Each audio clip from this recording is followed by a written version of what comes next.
Studio 54. Après les silences, on parle des violences faites aux femmes. Bonjour à toutes et à tous, bienvenue dans cette nouvelle émission sur les violences faites aux femmes. Aujourd'hui, dans cette émission, nous recevons le docteur Philippe Attin-Kouadio. Bonjour. Bonjour. Dans cette émission, on parlera évidemment de vos fonctions en tant qu'urgentiste au CHRU de Nancy, et on parlera plus globalement de cette problématique des violences faites aux femmes. On va parler de la Meurthe-et-Moselle, puisque c'est votre secteur d'activité. Mais l'idée, c'est que cette émission, elle puisse parler aussi à d'autres personnes qui nous écoutent au-delà des frontières meurthe-et-mosellanes. Mais tout d'abord, est-ce que vous pouvez nous résumer, pour les gens qui nous écoutent, quel est le lien entre votre métier d'urgentiste, votre profession d'urgentiste, et les violences faites aux femmes ? Oui, effectivement, donc je suis praticien hospitalier, médecin urgentiste au service des urgences adultes du CHRU de Nancy et depuis plusieurs années référent pour la lutte contre les violences intrafamiliales et les violences conjugales.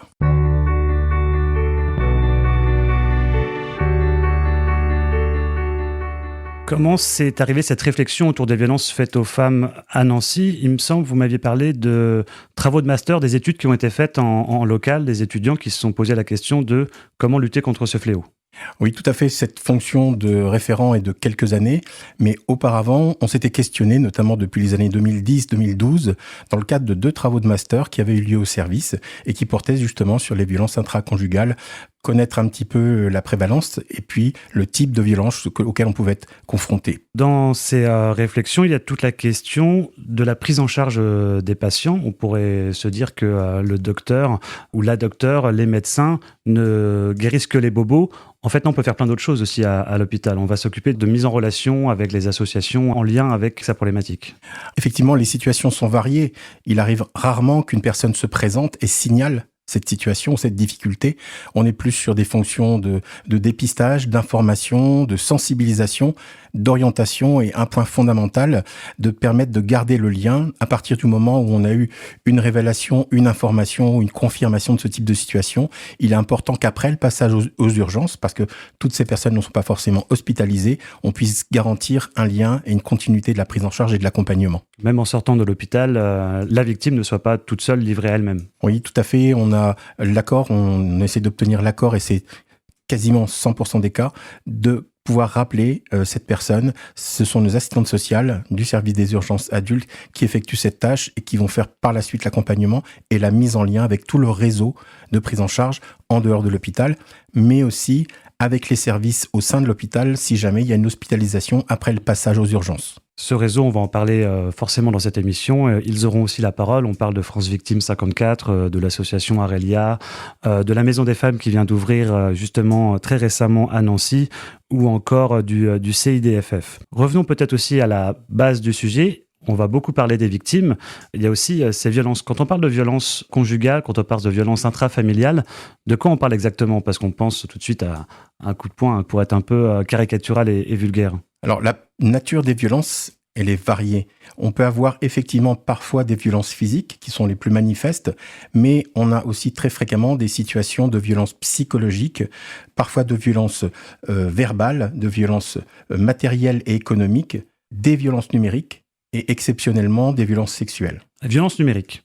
Oui, effectivement. Oui, effectivement, avec tout ce qu'on peut voir comme harcèlement sur les réseaux sociaux, mais pas que. J'imagine que c'est le conjoint qui va harceler son épouse ou sa conjointe par téléphone pour savoir où elle est constamment, ce genre de choses. Voilà, effectivement, il peut y avoir des sursollicitations, voire même signalées par les victimes, le sentiment ou la constatation d'une surveillance, d'une captation des informations sur le téléphone contre sa volonté. Ça fait partie des choses qu'on peut rencontrer également. Sur les violences physiques, vous êtes médecin. Comment on reconnaît ce qui est de l'ordre d'une violence physique faite par un humain de ce que vous pouvez sûrement entendre d'habitude, je suis tombé dans l'escalier ou j'ai fait une chute. Comment on arrive à déceler ce qui est de l'ordre de l'acte humain ? Toutes les situations ne sont pas identiques. Il peut y avoir des signes manifestes de violence, d'agression par un tiers, notamment lorsque l'on a des lésions sur la face, le visage, les membres supérieurs qui peuvent servir de protection, les parties supérieures des membres inférieurs, mais aussi de nombreuses autres situations. Donc, tout l'intérêt de notre prise en charge, c'est pas forcément à l'admission, mais au cours de la prise en charge, questionner les personnes sur leur situation, comment elles se sentent de façon générale, si elles éprouvent ou si elles rencontrent des difficultés autres que le motif devenu. Et on s'aperçoit que dans un certain nombre de cas, il y a effectivement sous-jacent à la prise en charge, sous-jacent au motif devenu, d'autres situations plus complexes qui sont en fait des violences conjugales. On peut avoir des situations de malaise, de parcours récurrents aux urgences, d'intoxication médicamenteuse, de crise d'angoisse, ou effectivement, comme vous le signaliez, des petits traumatismes bénins apparents, une entorse de cheville, de façon répétée, avec un motif qui est allégué, qui est une chute par perte d'équilibre. Mais en fait, il y a d'autres difficultés et il est important qu'on puisse permettre à ces personnes, à ces victimes, de s'exprimer et de nous le signaler. Donc ça se produit au cours de la prise en charge et avant la sortie. C'est pas en général d'emblée que l'on est amené à évoquer ces thématiques avec ces personnes. Et il faut mettre aussi les victimes en confiance quelque part. Oui, le principe, c'est qu'elles et la confiance dans l'équipe médicale ou paramédicale, bien sûr. C'est l'ensemble des soignants qui peuvent faire cette prise en charge, cet accompagnement. Le principe, c'est qu'au cours de la prise en charge, du dialogue, de l'évocation des éventuelles difficultés, on pose la question de ce qui est une difficulté émotionnelle ou pas, ou un contexte difficile ou douloureux dont la personne souhaiterait nous parler. On n'y va pas de but en blanc non plus, quoi. Jamais. Ouais. C'est un peu finalement comme l'iceberg, il y a ce qu'on voit tout de suite, et puis il y a tout ce qu'il y a derrière. La difficulté, c'est d'arriver à faire parler les personnes qui sont sous emprise, qui ont peur des conséquences, ou qui sont peut-être même parfois dans le déni. Oui, il est important qu'on soit dans ce que l'on appelle le colloque singulier. On a parfois des situations où le conjoint ou la conjointe sont insistants, parfois agressifs verbalement auprès de l'équipe soignante, exigent d'être présents au moment de l'examen, ce qui ne se fait jamais, bien sûr, ou appellent de façon récurrente, se présentent à la porte pour savoir ce qui se passe. C'est un petit peu des indices indirects de situations de violence intrafamiliale ou intraconjugale. On parlait de réseau des partenaires, mais au CHU, il y a les médecins, il y a les infirmiers, j'imagine qu'il y a aussi des psychologues et une assistante sociale. C'est dans ce cadre-là qu'on parle de consultation conjointe, c'est-à-dire que la personne, même si elle vient pour un bobo au bras, elle ne va pas voir qu'un médecin pour lui soigner son bobo au bras. Effectivement, il y a la prise en charge dite somatique, mais systématiquement, au service des urgences, on est en partenariat avec une équipe H24 de prise en charge par des infirmiers, infirmières en psychiatrie, des médecins psychiatres, avec le service d'accueil des urgences psychiatriques. On est en permanence aussi en contact avec des assistantes sociales. Aux heures ouvrables, elles sont présentes dans le service. On peut les solliciter, bien sûr. Et en dehors des heures ouvrables, on a un partenariat avec nos assistantes sociales qui sont pour moitié affectées également à France Victimes 54.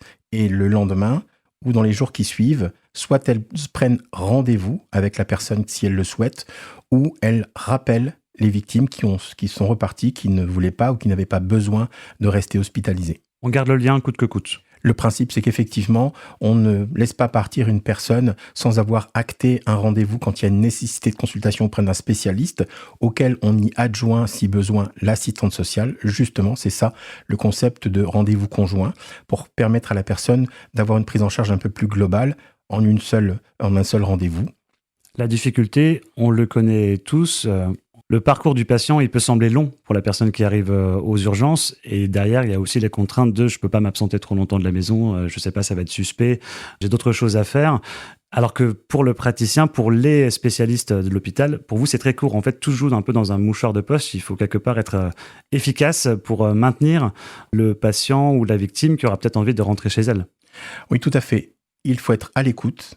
Il y a une sorte de fenêtre d'opportunité, un moment où la personne est en capacité d'évoquer ses difficultés. Il faut savoir la saisir, il faut savoir rester à sa disposition. On n'est jamais dans la contrainte, on n'est jamais dans l'injonction. C'est tout l'art, toute la difficulté de pouvoir accueillir cette souffrance et cette problématique. Il y a aussi, je pense, que des cas de force majeure, de danger immédiat, de violence très grave qui vous obligent, j'imagine, parfois à contacter directement la gendarmerie ou la police ou la justice. Effectivement, dans les situations de danger grave, nous sommes en légitimité pour contacter le procureur et saisir la justice de faits graves ou à risque de dangerosité avérée et manifeste. Après les silences, on parle des violences faites aux femmes. Docteur, À partir du signalement de la victime, qu'est-ce qui se passe ? À partir du moment où il y a un motif devenu, par exemple une douleur thoracique, une douleur abdominale, un traumatisme, il y a une prise en charge somatique. Et dans le contexte des violences conjugales ou intrafamiliales, on propose donc systématiquement un accompagnement pour celles et ceux qui le souhaitent sur le plan psychologique immédiat. S'il y a des signes de souffrance manifestes ou s'il y a une difficulté éprouvée, ressentie, il est proposé une prise en charge qui peut avoir lieu immédiatement pendant son parcours. On rédige systématiquement un certificat descriptif initial, c'est-à-dire que l'on va consigner dans le dossier du patient l'ensemble des signes et des symptômes, y compris les signes de souffrance psychique ou psychologique que l'on peut dépister, dans un dossier, le dossier patient, et on rédige un certificat médical initial descriptif que la personne pourra utiliser par la suite pour aller faire un dépôt de plainte. Elle sera orientée dans un second temps vers l'unité médico-judiciaire où la poursuite de l'accompagnement se fera sur le plan notamment juridique, avec une information sur l'aide juridique, sur une assistance sur le plan psychologique, la visite d'un médecin légiste qui va délivrer une imputabilité et une ITT. C'est un parcours juridique formel qui va débuter à partir de ce moment-là. Ce certificat, il est très important, surtout s'il y a des suites judiciaires, ça fait presque office de preuve quelque part. Alors, il est important de le réaliser systématiquement. La personne n'a pas forcément la volonté de s'en saisir tout de suite, mais il faut savoir que, a posteriori, s'il y a eu un passage, un séjour, ou si même il y a eu plusieurs séjours, elle pourra toujours demander cet élément. C'est la raison pour laquelle on rédige systématiquement un certificat descriptif, que la personne en fasse usage immédiat ou pas. Alors que beaucoup de femmes victimes attendent souvent, hélas, trop longtemps. Ensuite, c'est un peu triste à dire, mais les preuves disparaissent, les bleus s'estompent et il est difficile de requalifier des preuves de violence. Voilà, il est important de pouvoir attester, et c'est le médecin légiste qui, dans son examen, au bout de quelques jours, fera le lien entre les violences alléguées et ce qu'il peut constater. Mais ce premier certificat descriptif initial, au moment de la prise en charge, il est aussi fondamental. Vous êtes référent, vous, au CHRU de Nancy, vous êtes aguerri au sujet, mais vos collègues, les infirmières, n'ont pas forcément eu les temps de formation, de sensibilisation quand ils ont fait leurs études. Il y a des choses qui se sont mises en place depuis. Alors effectivement, on sensibilise systématiquement les étudiants hospitaliers et les internes qui changent tous les 3 mois pour les étudiants hospitaliers, tous les 6 mois pour les internes. Donc on les informe de l'organisation de la prise en charge de ces victimes. On les informe des signes de dépistage et vers qui il faut se tourner, vers le médecin référent senior du service ou vers l'assistante sociale ou vers l'équipe de prise en charge psychologique en cas de difficulté. Donc ils sont informés, sensibilisés, mais dans le cadre d'un réseau qui est structuré. Et puis pour ce qui est des médecins seniors, régulièrement, on va encore avoir une session de formation des nouveaux médecins arrivant en fin d'année. On organise donc une formation complète avec tous les partenaires. Est-ce que les choses ont évolué ? Est-ce qu'elles évoluent dans le bon sens pour s'occuper de ce phénomène ? Alors, il y a une vraie sensibilisation, ça c'est un premier point. Il y a plus de signalements. Je ne peux pas dire s'il y a plus de faits commis, mais en tout cas, il y a plus facilement des signalements. En même temps, ce qui est important, avec par exemple l'ouverture du dispositif de la Maison des Femmes, on a un partenariat possible avec des structures d'hébergement, de prise en charge H24, et ça c'est fondamental, en sachant que la problématique de l'hébergement reste entière. Les personnes sont parfois obligées de retourner dans le lieu où elles vivent avec la personne qui commet les actes pour des raisons matérielles, pour des raisons d'être locataire et pas titulaire du bail, donc c'est assez compliqué. Donc on travaille sur des pistes, sur des solutions alternatives d'hébergement transitoire. L'objectif est de pouvoir mettre à l'abri sur quelques jours ou quelques semaines le temps que la personne ait la capacité, et ça doit être son choix, d'effectuer un déménagement si elle le souhaite et de trouver un logement adapté à sa situation. L'idée, c'est de ne pas être dans la précipitation et dans quelque chose qui est subi et qui peut avoir aussi des difficultés, des conséquences. Donc, il doit y avoir tout un panel de l'hébergement d'urgence. L'exemple de la Maison des Femmes, l'exemple du dispositif Arelia, entre autres, est intéressant. Et puis, l'hébergement transitoire en vue d'un changement de logement. Après, il y a certainement des pistes d'amélioration à travailler de lieux d'hébergement du conjoint, parce que c'est aussi l'éloignement du conjoint est prévu. Il faut que ce soit possible et sur le plan organisationnel matériel, facilité. Ça peut être une piste, une perspective. L'éloignement du conjoint violent, finalement, c'est ça qui devrait être la règle. Autant que possible, bien sûr, mais c'est pas toujours le cas. Pas toujours évident. Pour différentes raisons. si par exemple l'auteur des faits est titulaire du bail. Ça peut être un peu complexe. Et vous travaillez avec qui pour ces questions d'hébergement ou comment ? Alors on a plusieurs pistes de travail. Bien sûr, le dispositif de la Maison des Femmes va nous faciliter la tâche, notamment pour la nuit et le week-end, parce que c'était une première question sensible. On a toujours existant le réseau et le dispositif Arelia. Prochainement, courant décembre, aura lieu une session de travail avec les bailleurs sociaux sur cette problématique. Donc, et puis, on a également les perspectives, au travers des associations, de réfléchir sur ce qu'on appelle de l'intermédiation locative. Le principe étant qu'une association peut être titulaire d'un bail, d'un logement, et l'attribuer temporairement, pendant quelques jours ou quelques semaines, à une personne victime de violence pour permettre son éloignement et son acheminement vers une autre solution d'hébergement. Donc ça, ce sont des pistes à creuser, à approfondir, mais qui permettent d'offrir un vrai panel adapté à toutes les situations. Je voulais qu'on revienne aux victimes et je rebondis sur, on a beaucoup parlé de violences intrafamiliales et de violences conjugales. Il y a des femmes qui sont aussi victimes et vous en croisez hélas beaucoup trop à l'hôpital. Ce sont des femmes qui sont victimes de violences simplement dans la rue parce qu'elles n'ont pas de foyer, ou elles vivent dans des foyers justement. On ne veut pas oublier non plus ces personnes-là dans cette émission. Bien sûr, il y a plusieurs cas de figure. Parfois, ces personnes qui sont sans domicile sont victimes de violences et acheminées aux urgences en tant que victimes.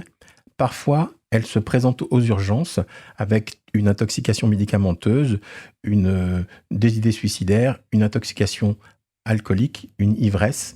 Et il est important, après la phase aiguë, de pouvoir essayer d'échanger, de dépister, parce que c'est pas toujours signalé, c'est pas toujours facilement identifiable. Il y a parfois du déni, il y a parfois des refus.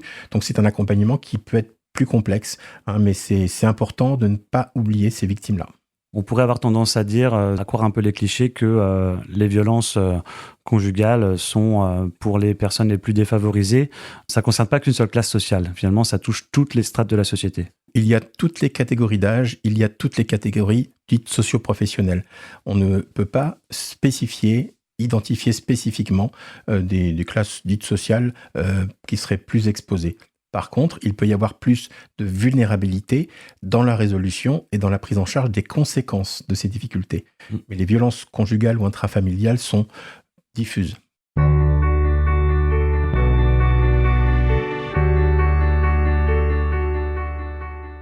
Docteur Philippe Attin-Kouadio, pour un peu conclure ce premier podcast sur les violences faites aux femmes, peut-être nous rappeler ce qu'on a déjà dit au départ. C'est quoi les violences faites aux femmes ? Alors dans ce que l'on rencontre au service, nous avions fait une étude pendant une semaine. On avait questionné systématiquement toutes les femmes qui étaient présentes au service. On avait une prévalence, donc une fréquence, on va dire, de ces situations qui étaient 2 fois les moyennes publiées au niveau national. Donc si on demande de façon proactive, on voit que les situations sont quand même plus fréquentes que ce que l'on imagine. Après, en termes de violence, on a dans 55% des cas des violences à la fois physiques et psychologiques. On va dire que c'est la majorité de ce qu'on a comme situation. Dans 20% des cas, on a des violences psychologiques, physiques et sexuelles. Et dans 17% des cas, à peu près 20%, on a des violences psychologiques seules. Donc les situations sont très variées. On a spécifiquement au service des urgences adultes un faible nombre de personnes victimes de violences sexuelles parce qu'elles sont orientées spécifiquement vers la maternité. Donc c'est un peu un biais, je ne pourrais pas donner de chiffres, mais préférentiellement elles sont orientées en l'absence d'autres lésions somatiques qui nécessiteraient une prise en charge vers la maternité adulte. Et on aura l'occasion aussi de poser des questions à la Maison de la Résilience, qui est aussi reliée au CHRU de Nancy, qui s'occupe spécifiquement de la reconstruction des femmes victimes de violences sexuelles. Et son rôle est vraiment très important. Quelles sont les histoires qui vous ont marqué, vous personnellement, en tant que médecin, dans l'exercice de vos fonctions ? Alors, certaines situations où, en apparence, au départ, la prise en charge était une prise en charge ce qui n'était pas lié à ce type de phénomène de violence intraconjugale. Et puis, en questionnant simplement sur comment vous sentez-vous, comment ça va, le simple fait d'évoquer cette question de façon générale, d'avoir une réponse négative, ça peut aller, ça va, un peu mi-figue, mi-raisin, on entretient le dialogue, on poursuit et en fait, on dépiste des situations de violence conjugale ou intrafamiliale. Ce qui est important de savoir, c'est qu'on avait questionné l'ensemble de ces personnes lors de l'étude faite sur le service. 97% des femmes interrogées nous disent qu'il faut le faire plus souvent, il faut le faire systématiquement, il ne faut pas hésiter à venir vers nous. Quand on franchit les portes de l'hôpital, finalement, on peut parler à tout le monde. Il n'y a pas que les médecins, vous parlez de médecins seniors tout à l'heure, il n'y a pas qu'une autorité qui sera apte à signaler, à vous suivre. Toute la sphère médicale et même la sphère presque administrative est une porte d'entrée pour parler de ces problèmes. Bien sûr, tout à fait. Le médecin va coordonner la prise en charge, mais le signalement, l'échange peut être fait à n'importe quelle personne du service. C'est la raison pour laquelle, bien sûr, les soignants qui sont en première ligne en contact avec les patientes et les patients sont fondamentaux dans cette prise en charge. Il ne faut pas hésiter à leur signaler, à faire part de difficultés et à répondre si jamais il y a une sollicitation ou un questionnement. C'est une structure qui est organisée en équipe. Elles vont faire le lien, elles vont permettre de débuter la prise en charge et faire le lien avec tout le dispositif, que ce soit les assistantes sociales, l'équipe de psychologie, le médecin. Donc c'est quelque chose qui est un système qui est cohérent. La porte d'entrée, c'est tout personnel. C'est important de le savoir, il ne faut pas hésiter. S'il y a un lien de confiance qui s'établit avec une infirmière, une aide-soignant, un médecin, un interne, un externe, c'est à cette personne qu'il faut signaler. Elle saura faire le lien. Dernière question, docteur. Qu'est-ce qui vous motive encore dans ce métier qui est quand même pas évident? Ce qui est important, c'est de voir des résultats, c'est-à-dire une prise en charge qui est initiée, un accompagnement qui débute, et de savoir qu'il va être prolongé, qu'il aboutit. On a quelques retours de la part de nos assistantes sociales, on a aussi quelques retours des victimes, donc c'est quelque chose qui est important pour nous, que l'on puisse accompagner le plus efficacement possible, sans pouvoir tout résoudre, mais la porte est ouverte, il ne faut pas la refermer, il faut que l'accompagnement puisse débuter et aboutir. C'était Après les silences, on parlait des violences faites aux femmes. Un programme proposé par le Conseil départemental de Meurthe-et-Moselle en partenariat avec la coordination des radios associatives de Lorraine. À réécouter sur meurthe-et-moselle.fr/studio54. Une question, un doute, un appel à l'aide, composez le 39 19. C'est anonyme et gratuit. 39 19.